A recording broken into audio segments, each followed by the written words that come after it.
নমস্কাৰ। এই মুহূৰ্তত আহি পৰিছে অসমবাসী ৰাইজৰ কাৰণে কেইবাটাও গুৰুত্বপূৰ্ণ খবৰ।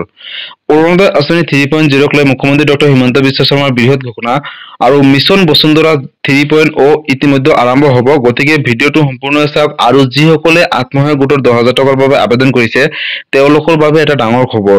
আৰু কৃষকসকলৰ বাবে ভাল খবৰ। বন্ধু বান্ধৱীসকল, যদি আপুনি এজন কৃষক হয় তেন্তে আপোনালোকৰ বাবে এটা ভাল খবৰ। গতিকে ভিডিঅ'টো সম্পূৰ্ণ চাওক আৰু আজিৰ 4টাকৈ খবৰ আপোনালোকৰ বাবে যুগুত কৰা হৈছে। সম্পূৰ্ণকৈ ভালদৰে বুজি লওক ষ্টেপ বাই ষ্টেপ। তো বলক ভিডিঅ'টো আৰম্ভ কৰোঁ। আৰু আজিৰ প্ৰথমটো খবৰ হৈছে মিছন বসুন্ধৰা 3.0ক লৈ মুখ্যমন্ত্ৰী ডক্টৰ হিমন্ত বিশ্ব শৰ্মা কৰিলে বৃহৎ ঘোষণা। পোনপ্ৰথমে শুনি লওক মুখ্যমন্ত্ৰী ডক্টৰ হিমন্ত বিশ্ব শৰ্মাই মিছন বসুন্ধৰা 3.0ক লৈ কি ক'লে। 2 অক্টোবৰৰ পৰা মিছন বসুন্ধৰা আৰম্ভ হ'ব। এইবাৰ আমি গুৱাহাটীৰ মানুহৰ কাৰণে প্ৰিমিয়ামটো যথেষ্ট কম কৰি দিম, যাতে মানুহখিনিয়ে মাটিৰ পট্টাখিনি ল'ব পাৰে। বন্ধু বান্ধৱীসকল, ইতিমধ্যে আপোনালোকে সকলোৱে গম পালে যে মুখ্যমন্ত্ৰী ডক্টৰ হিমন্ত বিশ্ব শৰ্মাই মিছন বসুন্ধৰা 3.0ক লৈ বৃহৎ ঘোষণা কৰিলে। অৰ্থাৎ অহা 2 অক্টোবৰ তাৰিখৰ পৰা মিছন বসুন্ধৰা 3.0ৰ আবেদনৰ কামসমূহ আৰম্ভ হ'ব। যিসকলৰ মাটি বাৰীৰ সমস্যা আছে তেওঁলোকৰ বাবে এটা ভাল খবৰ।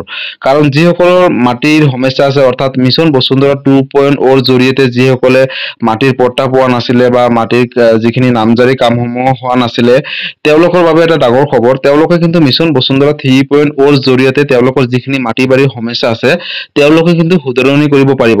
আৰু ইয়াৰ বাবে আপোনালোকে অহা 2 অক্টোবৰ তাৰিখৰ পৰা আবেদনৰ কামসমূহ আৰম্ভ হ'ব। গতিকে আপোনালোকে আবেদন কৰিব পাৰিব যিসকলে ধৰক মিছন বসুন্ধৰা 2.0ৰ জৰিয়তে যিখিনি সমস্যা হৈ আছিলে তেওঁলোকে কিন্তু সমস্যাখিনি সমাধান কৰিব পাৰিব মিছন বসুন্ধৰা 3.0ৰ জৰিয়তে।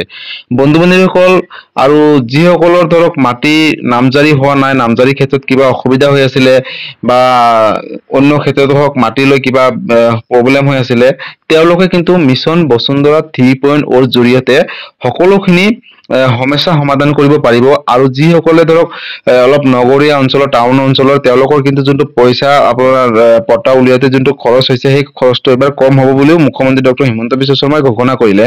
আৰু বন্ধু বান্ধৱীসকল, যদি আপোনালোকে এতিয়ালৈকে মাটিৰ পট্টা পোৱা নাই বা আপোনালোকে যদি মাটিৰ নামজাৰিটো হোৱা নাই তেন্তে আপোনালোকৰ বাবে এটা ভাল খবৰ। অহা 2 অক্টোবৰ তাৰিখৰ পৰা আপোনালোকে মাটিৰ সমস্যাখিনি সমাধান কৰিব পাৰিব অনলাইনৰ মাধ্যমত। গতিকে বন্ধু বান্ধৱীসকল, মিছন বসুন্ধৰা 3.0ক লৈ যদি কিবা সুধিবলগীয়া আছে মোক কমেণ্ট কৰিব, মই নিশ্চয় ৰিপ্লাই দিবলৈ চেষ্টা কৰিম। আৰু আজিৰ পৰৱৰ্তী খবৰটো হৈছে অৰুণোদয় আঁচনিক লৈ। অৰুণোদয় আঁচনিক লৈ মুখ্যমন্ত্ৰী ডক্টৰ হিমন্ত বিশ্ব শৰ্মাই কৰিলে বৃহৎ ঘোষণা। বন্ধু বান্ধৱীসকল, যিসকলে অৰুণোদয় আঁচনি 3.0ৰ বাবে আবেদন কৰিব তেওঁলোকৰ বাবে এটা ভাল খবৰ। ছেপ্টেম্বৰ মাহৰ 1 তাৰিখৰ পৰা নতুনকৈ অৰুণোদয় আঁচনি 3.0ৰ আবেদনৰ প্ৰক্ৰিয়াটো আৰম্ভ হ'ব। আৰু অৰুণোদয় আঁচনি 3.0ৰ অধীনত 20 লাখ নতুন হিতাধিকাৰী সংযোজন কৰা হ'ব বুলিও ঘোষণা কৰিছে।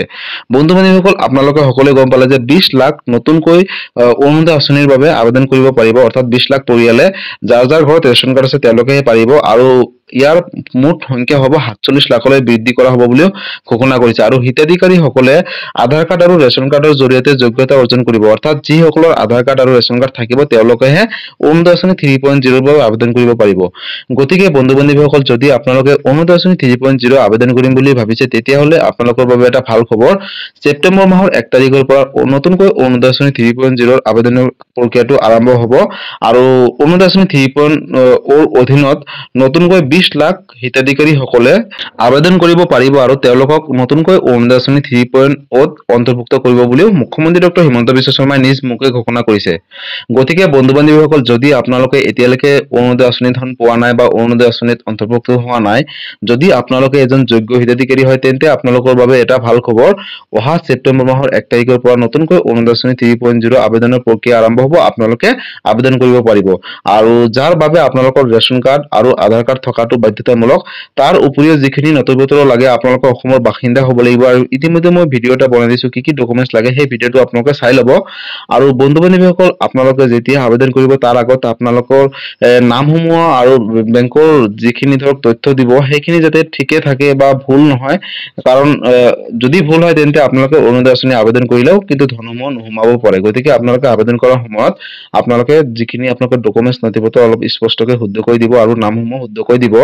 আৰু যিসকলৰ ৰেচন কাৰ্ড আৰু আধাৰ কাৰ্ড আছে তেওঁলোকে ৰেচন কাৰ্ডৰ লগত আধাৰ কাৰ্ডটো লিংক কৰিব আৰু যিসকলৰ বেংকৰ লগত আধাৰ কাৰ্ডটো লিংক নাই তেওঁলোকে কিন্তু বেংকৰ লগত আধাৰ কাৰ্ডটো লিংক কৰিব লাগিব কাৰণ অৰুণোদয় আঁচনি 3.0 যিখিনি ধৰ্ম ডাইৰেক্ট ডিবিটিৰ মাধ্যমত প্ৰেৰণ কৰিব হিতাধিকাৰীসকলৰ বেংক একাউণ্টলৈ গতিকে 3.0 যিখিনি আবেদন কৰিব তেওঁলোকে কিন্তু বেংকৰ লগত আধাৰ কাৰ্ডটো লিংক ৰাখিব লাগিব গতিকে আপোনালোকে অৰুণোদয় আঁচনি আবেদন কৰাৰ আগতে অৰ্থাৎ অহা ছেপ্টেম্বৰ মাহৰ 1 তাৰিখৰ আগতে বেংকৰ লগত আধাৰ কাৰ্ডটো লিংক কৰি ৰাখক আৰু আপোনালোকে অৰুণোদয় আঁচনি 3.0 আবেদন কৰক তো বন্ধু-বান্ধৱীসকল আপোনালোকৰ বাবে এটা ভাল খবৰ মুখ্যমন্ত্ৰী ডক্টৰ হিমন্ত বিশ্ব শৰ্মাই কৰিলে বৃহৎ ঘোষণা অৰুণোদয় আঁচনি 3.0 লৈ যদি আপোনালোকে অৰুণোদয় আঁচনি 3.0 লৈ কিবা সুধিবলগীয়া আছে মোক কমেন্ট কৰিব মই নিশ্চয় ৰিপ্লাই দিবলৈ চেষ্টা কৰিম আৰু আজিৰ পৰৱৰ্তী খবৰটো হৈছে আত্মসহায়ক গোট অৰ্থাৎ যিসকল মহিলা আত্মসহায়ক গোটৰ 10,000 টকাৰ বাবে আবেদন কৰিছিলে বা সেলফ হেল্প গ্ৰুপ বা আপোনালোকে মহিলা উদ্যমিতা বা লাখপতি বাইদেউ আঁচনি যিসকলে আবেদন কৰিছিলে তেওঁলোকৰ বাবে এটা ডাঙৰ খবৰ কাৰণ তেওঁলোকৰ যি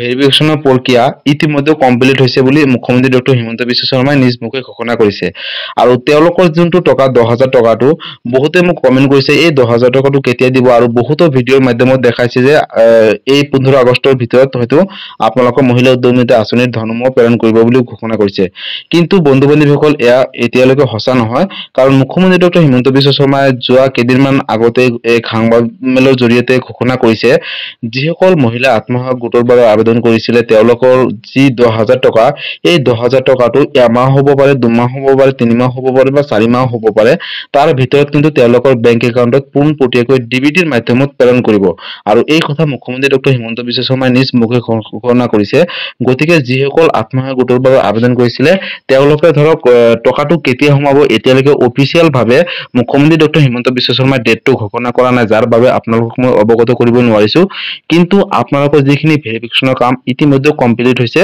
যিসকল যোগ্য হিতাধিকাৰী হ'ব এই মহিলা উদ্যমিতা আঁচনিৰ বাবে তেওঁলোকক কিন্তু এই 10,000 টকা দিব বুলিও ঘোষণা কৰিছে গতিকে আপুনি যদি এজনী আত্মসহায়ক গোটৰ সদস্য হয় বা আত্মসহায়ক গোটৰ মহিলা হয় তেন্তে আপোনালোকৰ বাবে এটা ডাঙৰ খবৰ যেতিয়াই আত্মসহায়ক গোটৰ 10,000 টকাৰ ডেটটো ঘোষণা কৰে মই লগালগ এটা ভিডিঅ' বনাই আপোনালোকৰ মাজত অৱগত কৰিম তাৰ বাবে আপোনালোকে মোৰ চেনেলটো সাবস্ক্ৰাইব কৰি ৰাখিব আৰু সকলোৰ মাজতে শ্বেয়াৰ কৰক আত্মসহায়ক গোটৰ যিমানখিনি সদস্য আছে তেওঁলোকৰ মাজত শ্বেয়াৰ কৰক কাৰণ সকলোৱে এই খবৰটো জনাটো উচিত আৰু আজিৰ পৰৱৰ্তী খবৰটো হৈছে পিএম কিষাণক লৈ বন্ধু-বান্ধৱীসকল মুখ্যমন্ত্ৰী ডক্টৰ হিমন্ত বিশ্ব শৰ্মাই ইতিমধ্যে ঘোষণা কৰিছে যিসকলে কৃষক হয় তেওঁলোকৰ বাবে এটা ভাল খবৰ ইতিমধ্যে অসমত নতুনকৈ ৰেজিষ্ট্ৰেচনৰ কামসমূহ চলি আছে অৰ্থাৎ আবেদনৰ প্ৰক্ৰিয়াসমূহ চলি আছে অনলাইনৰ মাধ্যমত কিন্তু আপোনালোকে পিএম কিষাণ যোজনাৰ বাবে আবেদন কৰিব পাৰিব আৰু ইতিমধ্যে আবেদনৰ প্ৰক্ৰিয়া চলি আছে আপোনালোকে যদি এজন যোগ্য কৃষক হয় আৰু যদি পিএম কিষাণ যোজনাৰ অন্তৰ্ভুক্ত হোৱা নাই তেন্তে আপোনালোকে আজি আবেদন কৰিব পাৰিব আৰু বছৰি 6,000 টকা 3টা ইনষ্টলমেন্টৰ যোগেদি পোনপটীয়াকৈ ডিবিটিৰ মাধ্যমত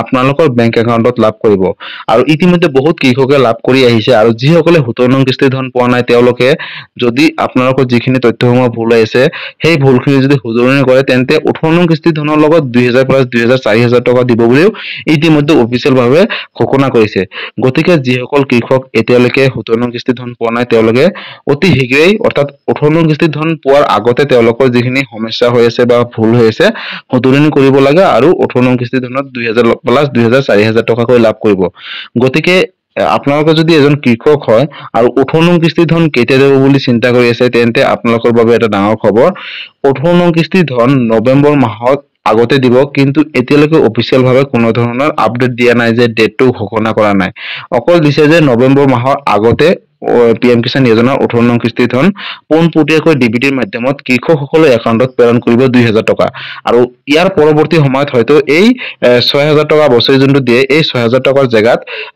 8,000 টকা কৰিবলৈ গৈ আছে কিন্তু যেতিয়া কৰে মই আপোনালোকৰ মাজত ভিডিঅ' বনাই অৱগত কৰিম আৰু বন্ধু-বান্ধৱীসকল যদি আপোনালোকে পিএম কিষাণক লৈ কিবা সুধিবলগীয়া আছে মোক কমেন্ট কৰিব মই নিশ্চয় ৰিপ্লাই দিবলৈ চেষ্টা কৰিম আৰু আজি আসলে এইটো এটা ইনফৰমেটিভ ভিডিঅ' আৰু গুৰুত্বপূৰ্ণ খবৰ ভিডিঅ'টো চাই কেনেকৈ পালে যদি চেনেলটোত নতুনকৈ আহিছিলে চেনেলটো সাবস্ক্ৰাইব কৰিব লাইক কৰিব কিবা সুধিব থাকিলে কমেন্ট কৰিব আৰু সকলোৰ মাজতে শ্বেয়াৰ কৰক কাৰণ এই আপডেট কেইটা সকলোৱে জনাটো উচিত বা চোৱাটো উচিত ধন্যবাদ জয় আই অসম